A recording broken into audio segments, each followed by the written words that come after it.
तर आज आपल्याकडे सकाळी सकाळी कॉम्प्लेन न भेटल्यामुळे मगरीच्या छोट्या बहिणीचा मृत्यू झाला. तर श्री स्वामी समर्थ आणि मी दिव्या थोरात. इथं 4-5 ढगांच्या आडून सुरेशदादांनी आज कुठं दर्शन दिलं होतं, त्याच्यामुळे पहिल्यांदा सोलर चालू करून मी आलेले होते वावरामध्ये, कारण की आपल्याला उसाला आंबवणी चालू करायची होती. आणि तसंच मी आले म्हटल्यावरती पाणी चालूच असेल अशा शोधाने आपले 2 छोटे सरकार पण आलेले होते. आणि मग 2-3 सऱ्या भरून झाल्यानंतर पिताश्री आल्यावरती आपण आपल्या 2 छोट्या सरकारांना घेऊन घरी निघाले होते. आता काहीच नाही सापडली म्हटल्यावरती नळी बांधून काय ना काम चालवून घ्यावं लागते. आणि इकडे घरी एक पाऊल ठेवत नाही कुठं, तर लगेच पावसाचं पण आगमन झालेलं होतं. आणि आज आपल्या घरी पुन्हा एकदा दुधावरती विभिन्न प्रक्रिया करून त्याचं वाला तूप बनवायचं काम चालू होतं. आणि तसंच जेवढं तर काजू बदाम खात नाही ना, त्याच्यापेक्षा जास्त वजन काट्यावर वजन होऊ राहिलं. 45 बघून मनाला सुख भेटलं होतं, पण त्याला माझं सुख बघावलं नाही. शेवटी ते 43 वरच येऊन थांबलं. असं माझं वजन बघून आमच्या मांजराने झोपण्याचाच निर्णय घेऊन टाकलेला होता. म्हणजे नको उगाच कुपोषित संघटनेच्या अध्यक्षांशी नादी लागायला.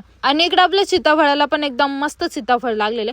कुठल्याच प्रकारचं औषध पाणी काहीच फवारणी झालेलं नाही, पण तरी सुद्धा एकदम निरोगी एकच नंबर